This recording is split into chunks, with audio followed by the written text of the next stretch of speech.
To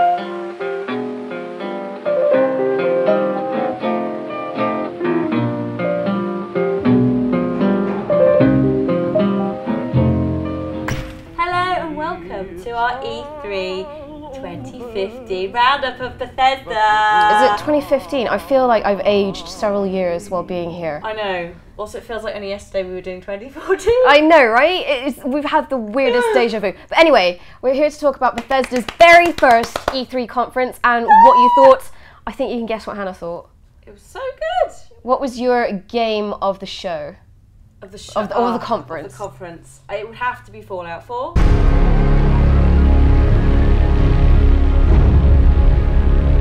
We knew it was coming. Yeah. They've been squashing Boston rumours for the last few years. In the whole, like, we're not really squashing, but actually we are. Yeah. Good job, guys. And then, yeah. No, it has to be Fallout 4. I loved it when Todd Howard just came out and he said, yeah, we've been working on it since 2009, since we released Fallout 3. And you're like... Everyone's like, what? Damn you! But on the other hand, I do like that we've all been waiting for it year after year after year. He comes out and he says, oh, it's going to be out in November. Yeah, and everyone's just like, what? So what do you think of the collector's edition? I have already got the email me when it's in stock because the Pip-Boy thing.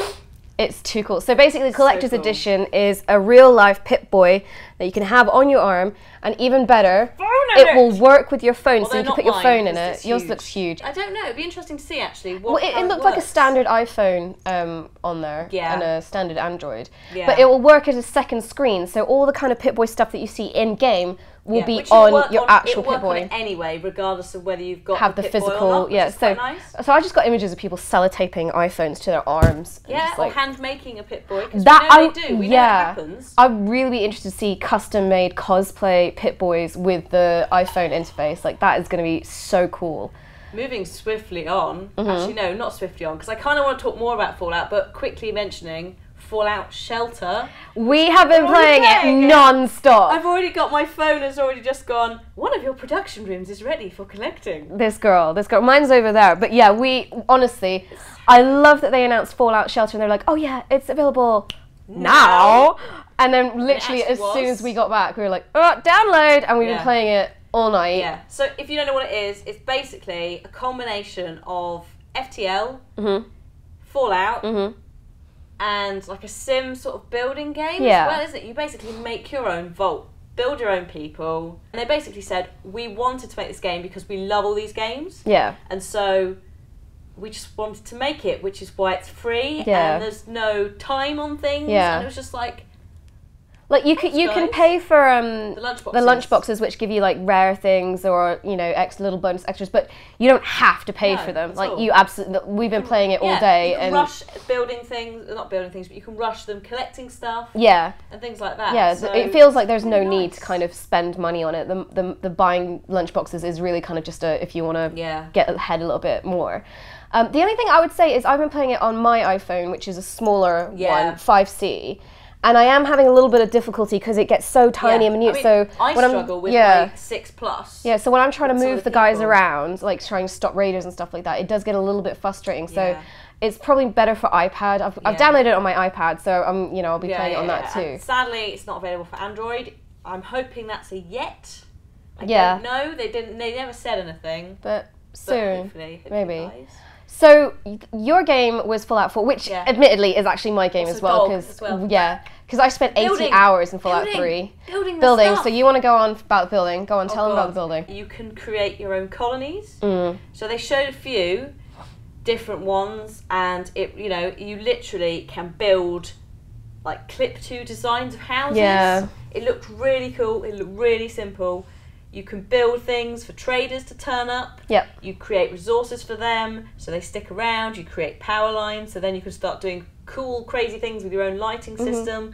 Your tower defense is also kind of there because raiders lots will come of and steal your stuff. So you have turrets and flamethrowers and mines and all kinds of crazy shit. It looked awesome. But the great thing about that is that you don't have to do it. No, you don't. So, like, for someone like me who's a little bit clumsy with that kind of thing, like, it was a great relief. I was like, oh, I don't have to do this. I mean, I'd probably do one just to be like, I've got one. Yeah, and then abandon it and forget it's there, because why not? But they basically said, like, what we want to do with this is we want you to just do whatever you want. And that's something they've always wanted. They've always done, but it seems like this one, they want to do it even more. And I'm like, and on that note, the customization for guns and weapons is insane. They said something like 200 weapons, but 750 customization options. Yeah, so you can go from like the basic pistol and somehow turn it into like a sniper rifle. Yeah, it was awesome. Laser sights or some bollocks. A baseball bat that suddenly becomes, you know, a million other things. With the gears on it, it looked vicious. It did. So I really like the look of that, and I really liked that they said that you can make mods for Fallout 4. Yep. But it will be playable on the console versions, because that's, as a console gamer, that's something I always get a bit sad about, like with Skyrim and stuff like that. You see all these cool mods. You never see the best of it. Yeah, and you're like, Thomas the Tank Engine Dragon. Exactly. What in oblivion is that?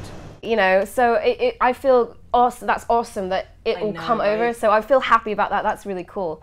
So Fallout is your game. It's also my game, but also I'm really stoked for Dishonored 2.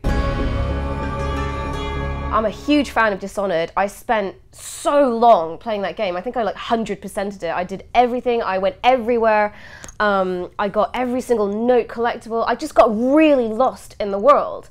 So to see that Dishonored 2 is coming out, and not only that, but it has a female protagonist that makes sense because she's in the first one. Well, it's the princess from the first one. So I do love that it's that, and she looks amazing. The robot that she fought, that's the thing about Arcane Studios, is they are so good with the design, with the kind of detail, with the sort of, what's the word I'm looking for? The theme. So they went for steampunk London, and it really did feel like you were in steampunk London. And this looks like Italy or something, like a coastal city. It does, doesn't it? It has got that sort of Italian, Renaissance Mediterranean, kind of, And I suppose it's one thing about, because it's Bethesda, isn't it? It's the attention to detail. So it makes sense that Arcane sort of follows that principle, which is really, really nice. Yeah, so Dishonored 2 is going to be out next year, and my God, I am actually going to be counting the days to that, because I think Rithian is also... I'm so excited for that. That is definitely my game of that. There was a few other... Well, there was a vague update about Elder Scrolls Online. Yeah, there's also a card game of Elder Scrolls. Which, as soon as we saw the trailer for that, we were like, Hearthstone. Yeah. But yeah, so we weren't too fussed about that, but sure, cool. I'll tell you what we were fussed about. What else? Doom! Doom!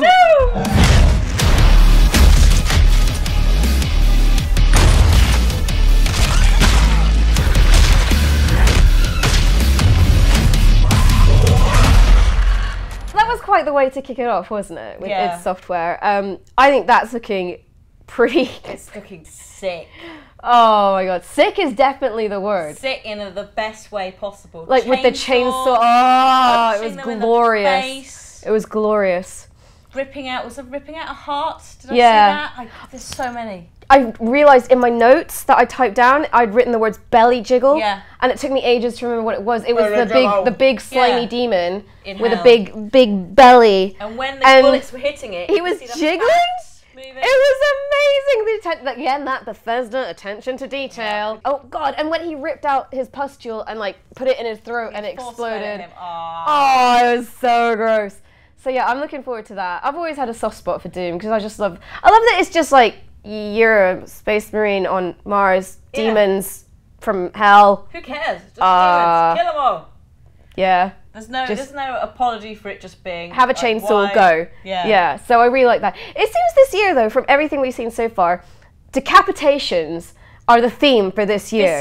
Visceral decapitations, because we saw it in Gears. Saw it in... True Honor? Yeah, we've seen it in a fair few things already. So that seems to be the theme of this year, decapitations, which, I'm up for. That's cool. What else was there at Bethesda? There was BattleCry. BattleCry, yes. Which I actually really enjoyed. We played it last year. We did. At Bethesda's booth last year at E3, and I really enjoyed it. Nice kind of. I like the art style, kind of cartoony art style. Yeah. It's very. You can tell it's by the TF2 guys. Yeah. Like, it's got that sort of element of it, but it looks and plays and feels.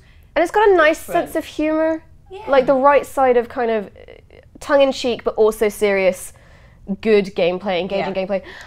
They showed the new faction, which is the Han faction. Yeah. Which I think I'll be playing as. There was literally a point where they showed the Infiltrator. Yeah, it was basically, that's Kim. And I leaned over to you and went, I'll be playing as that. Yeah, and there was a woman, an archer woman, I just went, I'll be playing as that. Yeah. So yeah, all in all, I think Bethesda's first conference was really good.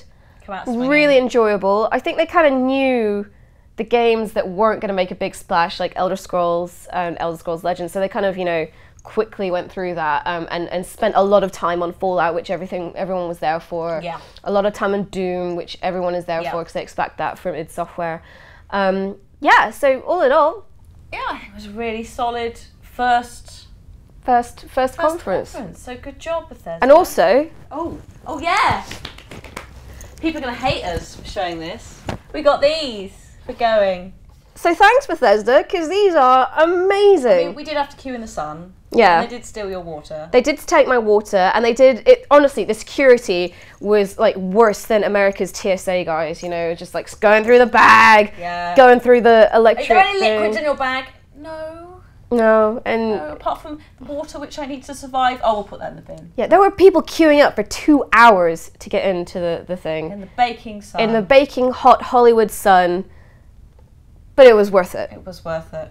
I'm so glad. So good job, Bethesda. I'm so glad. Thanks, Bethesda. Bye. Wait, these are mine. No, they're mine.